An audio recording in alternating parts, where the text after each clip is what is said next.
सरकार ने एक बड़ा कदम उठाया है। अब ग्रामीण इलाकों में कोटवार तैनात किए गए हैं। गांव-गांव जाकर सरकार के निर्देशों की ये कोटवार जानकारी देंगे। साथ ही शादी ना करने की हिदायत भी दी जाएगी। कोरोना संक्रमण रोकने की कवायद के चलते ये कदम उठाया गया है।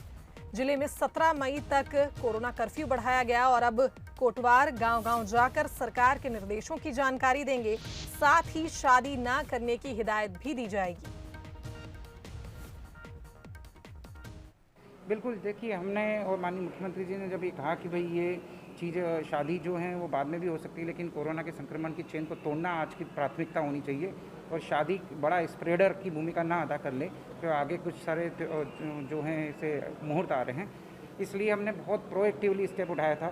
सभी ग्राम पंचायतों में ऐसे कौन से लोकेशन हैं जहाँ पर इस टाइप की संभावना है उनको आइडेंटिफाई करके पुलिस से उसकी इन्फॉर्मेशन शेयर करके कोटवारों के माध्यम से मुनादी वगैरह की जा रही है। तो आपको बता दें, गांव-गांव जाकर ये कोटवार सरकार के निर्देशों की जानकारी दे रहे हैं। शादी ना करने की हिदायत भी दी जा रही है। कोरोना संक्रमण रोकने की कवायद के चलते एक कदम उठाया गया है। ग्रामीण इलाकों में अब कोटवार तैनात किए गए हैं।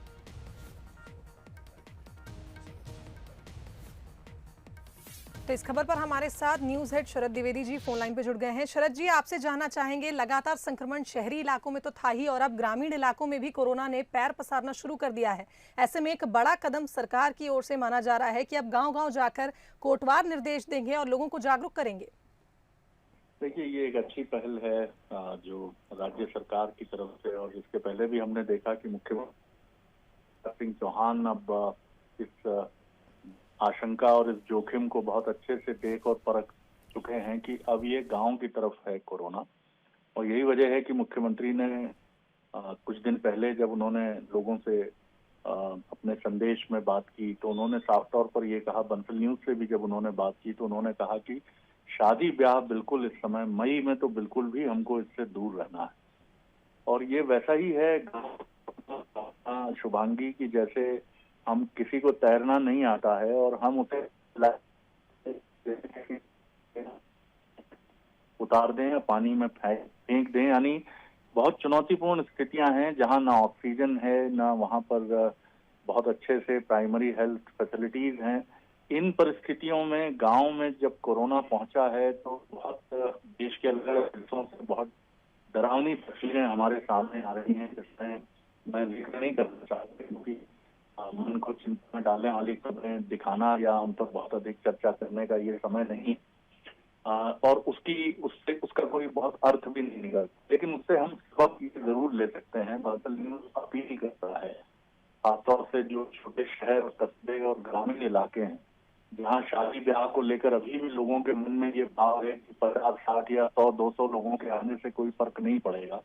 उनसे हम करबद्ध प्रार्थना करते हैं, हाथ जोड़कर ये प्रार्थना करते हैं कि कम से कम वो इस समय आसपास के खबरें जो हैं उन पर निगाह रखें, अखबारों को पढ़ें और देखें कि मध्य प्रदेश के पड़ोसी राज्यों में या दूर दराज के राज्यों में गांवों में क्या स्थितियां हैं। तो शायद वो फिर ये कदम नहीं उठा पाएंगे, क्योंकि ऐसा करके न सिर्फ वो अपने प्रियजनों को खतरे में डालेंगे बल्कि अपने गांव को भी संकट में डालेंगे। तो बंसल न्यूज भी ये अपील करता है कि मई के महीने में तो बिल्कुल भी शादियां या इस तरह के जो भी मिलने जुलने के बड़े स्तर के आयोजन हैं उनसे बिल्कुल दूर रहा जाए। ये बहुत जरूरी है शुभांगी। हम एक बहुत बड़े संकट से अभी जूझ रहे हैं और इसमें लोगों का सहयोग बहुत आवश्यक है। बिल्कुल शरद जी, बहुत बहुत धन्यवाद आपका तमाम बातचीत के लिए। और लोगों का जो सहयोग है वो बेहद ज़रूरी है क्योंकि लगातार संक्रमण की जो रफ्तार है पूरे प्रदेश में बढ़ती जा रही है और अब ये संक्रमण ग्रामीण इलाकों में भी पहुंच गया है। ऐसे में बड़े आयोजनों से लोगों को बचना चाहिए, जागरूक रहना चाहिए और शादी ब्याह के जितने भी कार्यक्रम हैं, खुद सीएम शिवराज सिंह चौहान ने भी रोक लगाई हुई है कई जिलों में। लोगों को स्थिति की गंभीरता को समझना चाहिए और कोरोना गाइडलाइंस का पालन सख्ती से करना चाहिए।